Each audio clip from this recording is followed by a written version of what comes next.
কোথায় গেছিলে? সমুদ্রে। কেন? জিজ্ঞেস করতে। কি জিজ্ঞেস করলে?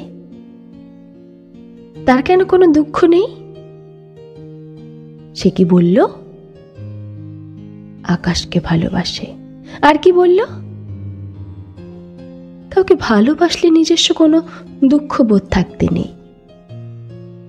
তুমি আবার কোথায় চললে? পাহাড়ে। কেন? জিজ্ঞেস করতে। কি জিজ্ঞেস করবে? তার বুকে এত কেন কান্না?